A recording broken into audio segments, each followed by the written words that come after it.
একজন security guard দিয়ে চলছে একটি হাসপাতালের ফার্মাসিস্টের কাজ।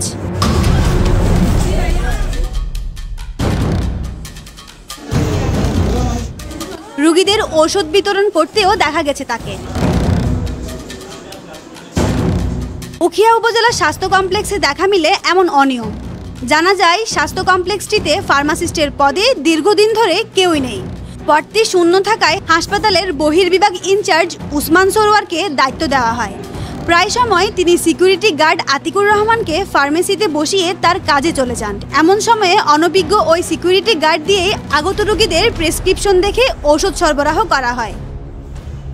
এই ক্ষেত্রে অসচেতন কিংবা নিরক্ষর রোগীদের ভুল ওষুধ সরবরাহের সম্ভাবনা বেড়ে যায় এবং ভুল ওষুধ সেবনের ফলে রোগীর পার্শ্ব প্রতিক্রিয়া কিংবা মৃত্যুর ঝুঁকি হলে কে নেবেন এর দায়? অবশ্যই তখন ওই দায়িত্বটা তো আমাদের উপর বর্তাবে। বিশেষ করে যখন ফার্মাসিস্ট হিসেবে ইনচার্জ হিসেবে যেন ভারপ্রাপ্ত দায়িত্বে আছি, আমি তাকে একেবারে ক্লোজ না করে তার 2 মিনিটের জন্য দাঁড়ানোর জন্য কি করছি রেখে গেছি, মেডিসিন দেওয়ার জন্য রেখে যায়নি।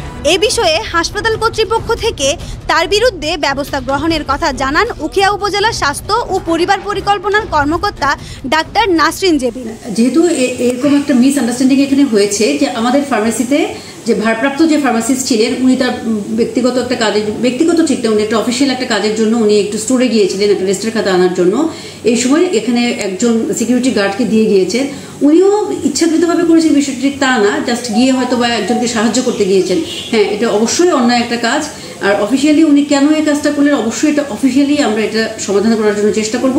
আমরা তাকে ডাকবো এবং ডেকে তাকে আমরা একটা অলরেডি চিঠিও আমরা দিয়েছি তাকে যে উনি কেন এই কাজটা করেছেন।